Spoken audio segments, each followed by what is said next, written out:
Well, I was just looking at my spring green pictures for this video, and you know,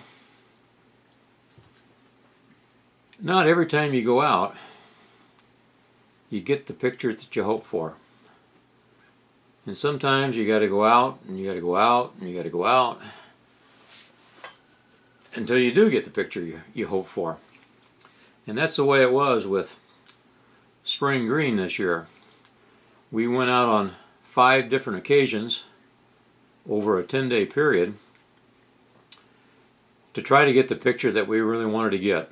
And what we were trying to do was to get the spring green colors of the trees in a strong contrast to the dark green of the pine, you know, that don't lose their needles. And I think this year we finally did it. I've been trying for 6 years to get this done, and I think this year we finally did it.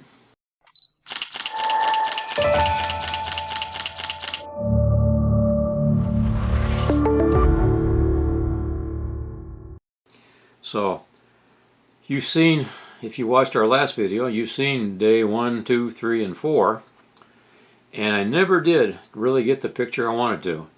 And we used that as an opportunity. You know, we did some panoramics, but we went out, let's see, I think it was last Monday or Tuesday, and the weather was not good, but the trees were perfect, absolutely perfect. But the sky was overcast, but we had to try.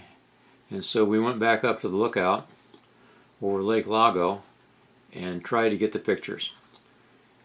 Now, I didn't take the video camera. We just took our DSLR, the still camera, and shot the pictures. But I will voice over and tell you what we're doing and how the pictures came out.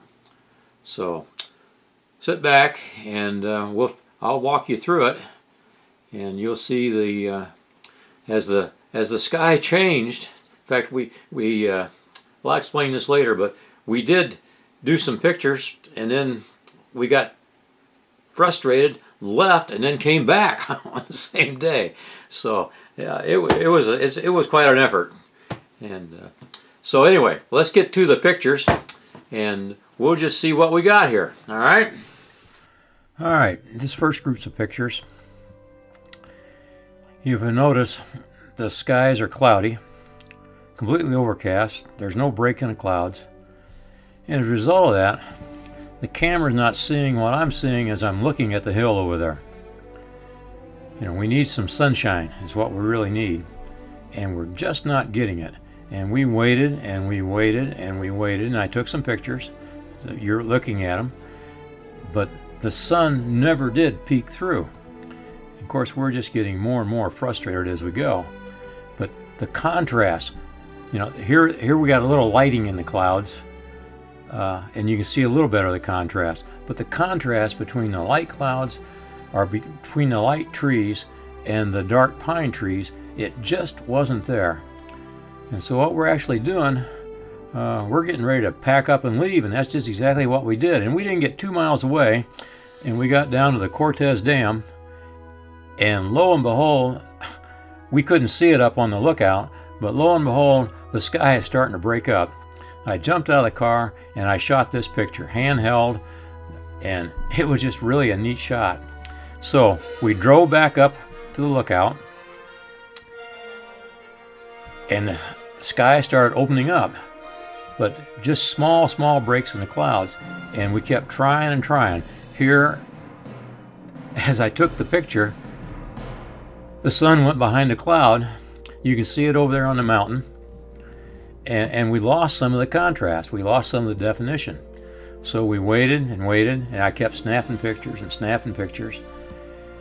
We took a couple of, here's a panoramic. We took a couple of panoramics, and it just wasn't what I wanted, because as I would take the pictures, the clouds would keep going over the sun. But there's some pretty nice shots anyway, and you can see the contrast. But not all was lost. Our last picture, this is our very last picture. We're really cropping in here on these first two clips. You can really see the contrast. The sun came out full bore. I didn't even have a chance to really compose a picture. I was packing up, but we did get this shot. And as you can see, the spring green versus the dark green of the pine trees was really what the picture was all about. That was the subject of the picture. The contrast was everything.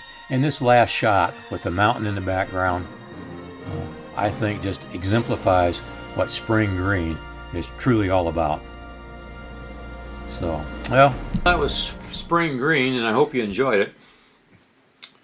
We had a lot of fun taking the pictures, and I just want to thank you for watching. But I also want to tell you what we're going to do on our next video.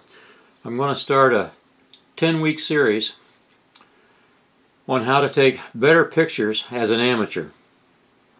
You know, you can go on YouTube and you can find all kinds of sites of professional photographers using all their, big language, talking about histograms and all this kind of stuff and how to take better pictures. And I'm going to try to simplify it for you. I've been studying real hard now for about 6 years, going on 7 years now. And I've watched, well, probably over 1,000 hours worth of videos. And I've taken some classes and some courses and stuff. But I want to help you in just, common sense, everyday language. So these will be very short lessons. I'm not going to drag it out. I'm going to try to keep them down to 5 minutes apiece. That's why there's 10 of them. I don't want you to get bored. And I want to break it down so that you can take that 5 minutes and go out and practice it. And then come back the next week, grab another 5 minutes, and then put the two together and kind of build onto it like a pyramid. And I hope that will help you get better pictures for the summer. Because summer is a great time. It's a great time with family, and it's a great time to take trips and see sights that you haven't seen before. And you want to keep those memories locked away as a photograph. I know you do. I know I do. So again, thanks for watching. And in the meantime, you know what to do. You get out there and you keep your shutter clicking. Bye for now.